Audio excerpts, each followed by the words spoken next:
Hello students, I am doctor Vinod Kamle. इस video के अंदर हम लोग आउटसोर्सिंग की जो तीन टाइप्स या फॉर्म्स है उसके बारे में पढ़ने वाले हैं, जिसमें सबसे पहले बिजनेस प्रोसेस आउटसोर्सिंग मतलब जिसको बीपीओ बोला जाता है। दूसरा है नॉलेज प्रोसेस आउटसोर्सिंग जिसको केपीओ बोला जाता है। और तीसरा हम लोग पढ़ेंगे लीगल प्रोसेस आउटसोर्सिंग जिसको हम लोग एलपीओ बोलते हैं। ओके, तो वन बाय वन हम लोग इसके बारे में पढ़ते हैं। नाउ यहाँ पे बहुत सारी चीजें आप लोगों को ओवरलैपिंग पर लगेगी जो ऑलरेडी हम लोग ने आउटसोर्सिंग के अंदर पढ़ा था। तो ऑब्वियसली ये आउटसोर्सिंग का एक पार्ट है, तो यहाँ पे आप लोगों को चीजें ओवरलैपिंग लग सकती है, सिमिलर लग सकती है। ओके, तो हम लोग स्टार्ट करते हैं पहले बीपीओ से, जिसको बिजनेस प्रोसेस आउटसोर्सिंग बोला जाता है। ना जैसे आउटसोर्सिंग में मैंने आप लोगों को बताया था कि बिजनेस अपने एक्टिविटी या फंक्शंस को किसी और स्पेशलाइज एजेंसी को कॉन्ट्रैक्ट कर देती है या फिर उनको वो काम हैंडल करने के लिए दे देती है, उसको हम लोग बोलते हैं आउटसोर्सिंग। इसी तरीके से बिजनेस प्रोसेस आउटसोर्सिंग के अंदर क्या किया जाता है कि बिजनेस का एक हाथ कोई प्रोसेस या कुछ प्रोसेसेस जो होते हैं वो एक्सटर्नल सर्विस प्रोवाइडर को या स्पेशलाइज एजेंसी को दिया जाता है, उसको बीपीओ बोला जाता है। नाउ जैसे सपोज एक बैंक है, तो बैंक क्या करती है, कॉल सेंटर चलाने का जो काम है वो किसी और एजेंसी को आउटसोर्स करती है। तो बैंक ने क्या किया, अपना एक प्रोसेस आउटसोर्स कर दिया। ओके, या फिर बैंक क्या कर सकती है, अपने कुछ प्रोसेसेस को आउटसोर्स कर सकती है, जैसे कि कॉल सेंटर तो कर ही रही है, उसके साथ साथ एटीएम चलाने का, नेट बैंकिंग का जो काम है, डॉक्यूमेंट कलेक्शन का जो काम है, ऐसे चार पांच कामों के बैंक ने क्या किया, किसी और एजेंसी को दे दिया। ओके, सो एक हाथ काम या फिर कुछ काम आप लोग क्या करते हो, किसी और एजेंसी को आउटसोर्स कर देते हैं, तो उसको बिजनेस प्रोसेस आउटसोर्सिंग बोलते हैं। तो ये बिजनेस का कुछ हिस्सा हमने क्या किया, किसी और एजेंसी को दिया है, इसके लिए इसको बिजनेस प्रोसेस आउटसोर्सिंग बोला जाता है।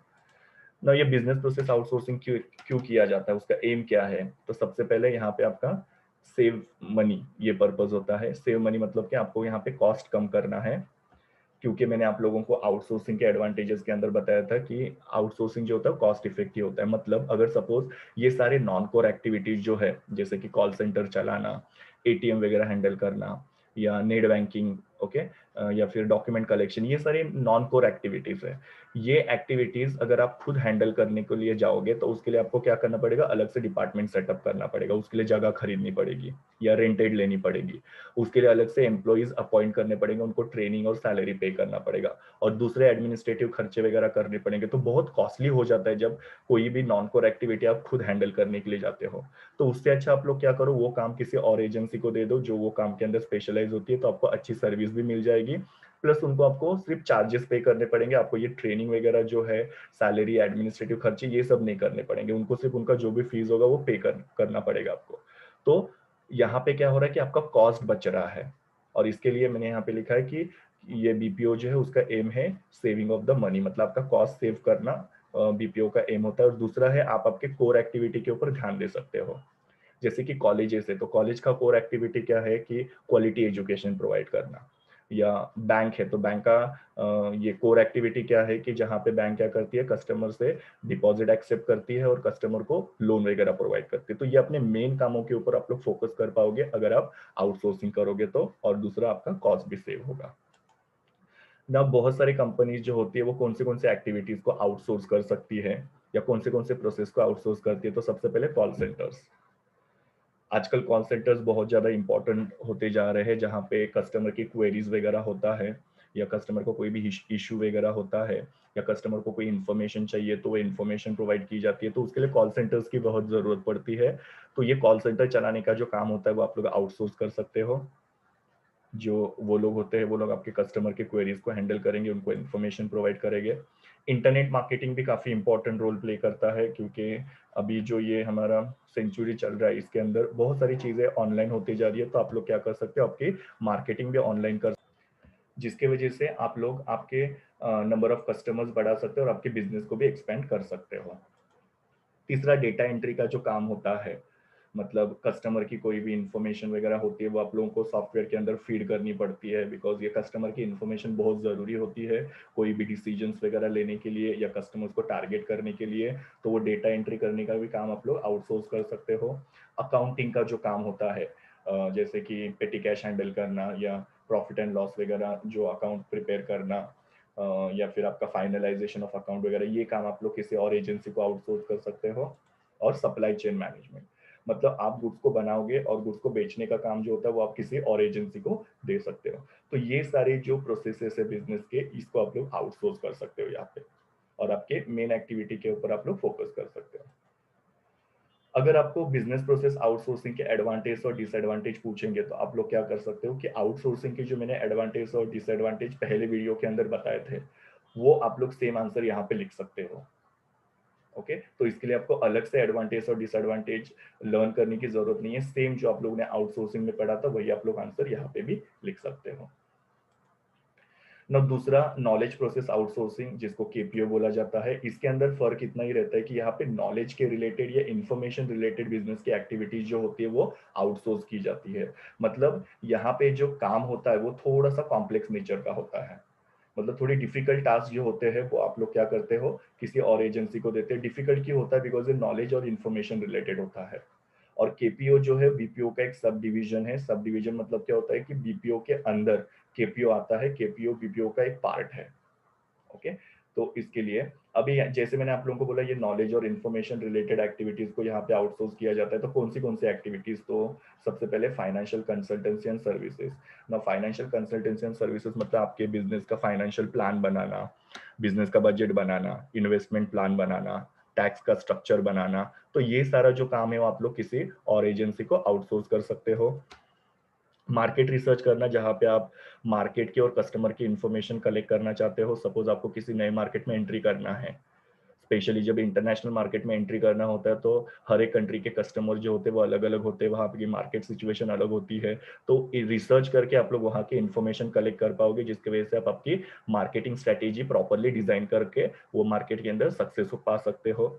उसके लिए मार्केट रिसर्च करना पड़ता है, जो आपको काम किसी और एजेंसी को दे सकते हो आप लोग।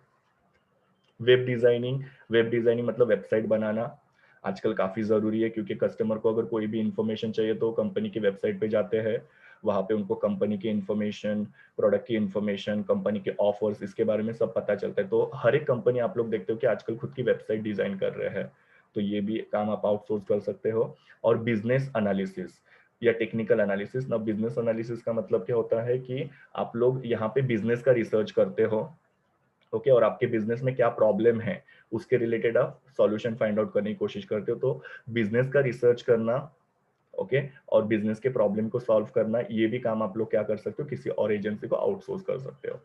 अभी ये सारे जो काम हैं वो थोड़े से कैसे नॉलेज बेस्ड है, इंफॉर्मेशन बेस्ड है। जैसे फाइनेंशियल कंसल्टेंसी के लिए आप लोगों को बहुत ज्यादा नॉलेज की जरूरत पड़ती है, इवन मार्केट रिसर्च के लिए आप लोगों को बहुत सारे नॉलेज की रिसर्च जरूरत पड़ती है। और यहाँ पे आप लोग इन्फॉर्मेशन वगैरह कलेक्ट कर रहे हैं, जैसे बिजनेस एनालिसिस या मार्केट रिसर्च के अंदर आप लोग इन्फॉर्मेशन कलेक्शन का काम कर रहे हैं। तो ये काम थोड़े से कैसे कॉम्प्लेक्स नेचर के हैं, इसके लिए ये काम आप खुद हैंडल नहीं करते, ये काम आप किसी और एजेंसी को दे देते हो। बिकॉज ये काम करने के लिए हम लोग को कैसे लोगों की जरूरत पड़ती है, जो इंटेलेक्चुअल हो, ओके, जो थोड़े एनालिटिकल नेचर के हो। एनालिटिकल मतलब उनका एनालिसिस पावर या फोरकास्टिंग वगैरह काफी ज्यादा स्ट्रांग है। ओके, जैसे किसी मार्केट में अगर मुझे एंट्री करना है, वहाँ का मार्केट रिसर्च करना है, तो ये लोग आप लोगों को बराबर बताएंगे कि वो मार्केट में कैसे एंटर करना है। ओके, वो मार्केट की सिचुएशन कैसी है, that they will tell you very accurately. तो एनालिटिकल लोगों की जरूरत यहाँ पे पड़ती है। स्किल्ड होनी चाहिए आपके यहाँ पे जो केपीओ में काम करने वाले लोग हैं, और उनके पास प्रॉपर डिग्री, एजुकेशन और सर्टिफिकेट्स वगैरह होते हैं। सो इसके लिए केपीओस को हम लोग क्या करते हैं, ये काम देते हैं, जो भी थोड़े कॉम्प्लेक्स नेचर के होते हैं, बिकॉज वहाँ के एम्प्लॉयज प्रॉपरली ट्रेंड होते हैं, प्रॉपरली उनके पास जो स्किल्ड हो चाहिए रहते हैं वो अवेलेबल रहते हैं। नाउ आउटसोर्सिंग जो किया जाता है यहाँ पे नॉलेज प्रोसेस का, वो आउटसोर्सिंग की वजह से शायद तक आपका कॉस्ट कम नहीं होगा, बट इसकी वजह से आपको एक बेनिफिट मिल रहा है कि आपको वैल्यू एडिशन मिल रहा है। जैसे मैंने बिजनेस प्रोसेस आउटसोर्सिंग में आपको क्या बताया था कि वहां पे आपका कॉस्ट कम हो रहा है, यहाँ पे शायद तक आपका कॉस्ट कम नहीं होगा, बट यहाँ पे आपकी कंपनी को वैल्यू एडिशन मिल रहा है। मतलब आपकी कंपनी जो है वो अपने कस्टमर को बेटर सर्विस दे पा रही है, जिसकी वजह से ऑब्वियसली आपका प्रॉफिटेबिलिटी बढ़ने में हेल्प हो सकता है, कस्टमर सेटिस्फेक्शन होता है उसकी वजह से। तो केपीओ में शायद तक कॉस्ट कम नहीं हो, बट केपीओ आप कंपनी को क्या कर रहा है, वैल्यू एडिशन करके दे रहा है। ओके, तो ये नॉलेज प्रोसेस आउटसोर्सिंग के बारे में था। अगर इसके एडवांटेज और डिसएडवांटेज पूछेंगे तो अगेन आप लोग आउटसोर्सिंग के एडवांटेज और डिसएडवांटेज लिख सकते हो, द आंसर इज सेम। तीसरा है लीगल प्रोसेस आउटसोर्सिंग। ना नाम से ही पता चलता है कि यहाँ पे जो लीगल वर्क होता है वो हम लोग क्या करते हैं, आउटसोर्स करते हैं, ताकि हम लोग का कॉस्ट थोड़ा सा कम हो। ओके, नाउ बहुत सारे वेस्टर्न रीजन जो है या वेस्टर्न कंट्रीज जैसे यूएसए और यूरोप, वो लोग क्या करते हैं, इंडिया के अंदर बहुत ज्यादा लीगल प्रोसेस आउटसोर्सिंग करते हैं, मतलब इंडिया में लीगल काम जो है आउटसोर्स करते हैं। बिकॉज इसका रीजन मैंने आप लोगों को आउटसोर्सिंग की वीडियो के अंदर भी बताया था कि इंडिया के अंदर क्या होता है कि इन लोगों को एक तो टैलेंटेड, दूसरा क्वालिफाइड और चीप लेबर मिल जाते हैं। वही अगर ये काम वो लोग अपने ही कंट्री में, मतलब यूएस वाले यूएस के अंदर या यूरोप वाले यूरोप के अंदर करेंगे तो उनको बहुत ज्यादा कॉस्टली पड़ जाएगा। वहां के वर्कर जो होते हैं बहुत ज्यादा सैलरी डिमांड करते हैं। इसके लिए बहुत सारी फॉरेन कंट्रीज जो है, स्पेशली जो वेस्टर्न कंट्रीज है, वो लोग क्या करते हैं, इंडिया के अंदर अपना लीगल प्रोसेसिंग का जो काम है वो आउटसोर्सिंग करते हैं। और इंडिया बहुत एक मेजर डेस्टिनेशन बन गया है लीगल प्रोसेस आउटसोर्सिंग के लिए। मतलब बहुत सारी कंपनीज यहाँ पे क्या कर रही है, आउटसोर्सिंग कर रही है उनके लीगल वर्क को। ओके, ना कौन सी एक्टिविटीज यहाँ पे आउटसोर्स की जाती है?